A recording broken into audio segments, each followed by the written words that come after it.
آج کی اس نشست میں گفتگو کے عنوان کے طور پر میں نے جو ایک آیت کریمہ تلاوت کرنے کا شرف حاصل کیا ہے، یہ قرآن پاک کی چوتھی سورت ہے، سورہ النساء۔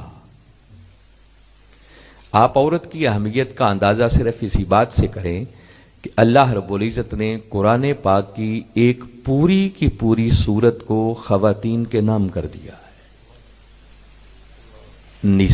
نساء کا معنی خواتین ہے۔ آپ پورے قرآن کا مطالعہ کر لیں، سورہ رجال کوئی نہیں ملے گی، مگر عورتوں کے نام پر اللہ نے قرآن پاک کی پوری ایک سورت رکھی ہے۔ اور اسی سورہ مبارکہ کی میں نے آج پہلی آیت کریمہ تلاوت کی ہے، جس میں اللہ رب العزت نے بات یوں شروع کی، فرمایا یا ایھا الناس، اے انسانوں۔ یہ بات پیش نظر رہے کہ ابھی جو پہلی بات میں آپ لوگوں کے دلوں تک پہنچانا چاہ رہا ہوں، ذہنوں میں بٹھانا چاہ رہا ہوں، اس بات کا تعلق اس پہلو سے ہے کہ انسان ہونے کے اعتبار سے اللہ نے مرد اور عورت میں کوئی فرق نہیں رکھا ہے۔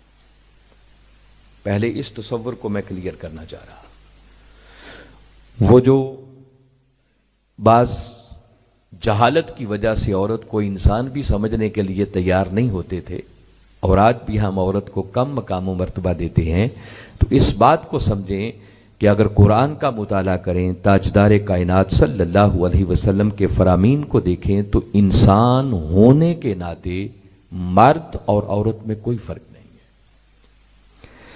باری تعالیٰ نے اس آیت کریمہ میں پہلے ہی کلمات فرمائے، یا ایھا الناس، اے انسانوں۔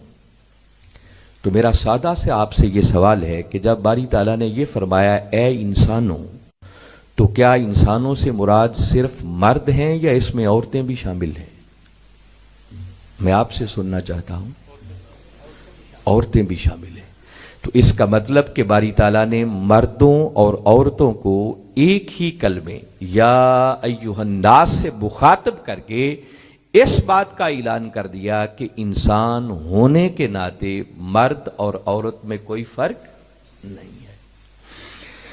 پھر اسی آیت کریمہ میں آگے فرمایا اتقوا ربکم الذی خلقکم من نفس واحدہ۔ فرمایا اے انسانوں، اپنے اس رب سے ڈرو جس نے تمہیں نفس واحدہ، ایک جان سے پیدا کیا۔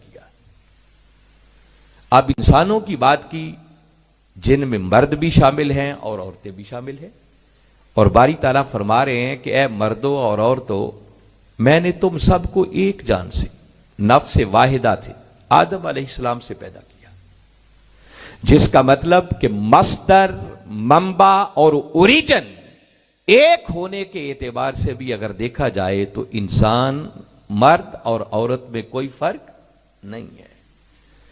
اسی آدم سے اللہ رب العزت نے مردوں کو بھی پیدا کیا، اور اسی آدم علیہ السلام سے ہی باری تعالیٰ نے عورتوں کو بھی پیدا کیا۔ تو ہمارا مادہ تخلیق ایک ہے، ہمارا اوریجن ایک ہے، ہمارا مصدر ایک ہے، ہمارا منبع اور سرچشمہ ایک ہے۔ اس نفس واحدہ سے پیدا ہونے کی وجہ سے اللہ رب العزت نے پھر مرد اور عورت میں کوئی فرق نہیں رکھا۔ آپ قرآن پاک کے یہ کلمات سنتے ہیں، باری تعالیٰ نے ارشاد فرمایا وَلَقَدْ كَرَّمْنَا بَنِي آدم، کہ بے شک ہم نے بنی آدم کو تکریم بخشی، عزت بخشی، فضیلت عطا کی۔ میرا پھر آپ سے سوال ہے کہ یہ جو باری تعالیٰ نے بنی آدم فرمایا، بنی آدم سے مراد ہے آدم علیہ السلام کی اولاد۔ تو سوال میرا آپ سے یہ ہے کہ جب بنی آدم کہا تو بنی آدم سے مراد صرف مرد ہیں یا ان میں عورتیں بھی شامل ہیں؟ کیونکہ آدم علیہ السلام کی اولاد میں عورتیں بھی شامل ہیں۔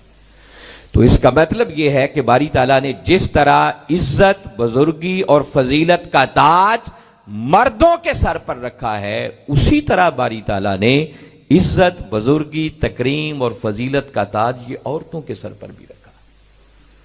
اس عزت اور تکریم کی وجہ سے بھی دیکھا جائے تو اللہ نے مرد اور عورت میں کوئی فرق نہیں رکھا۔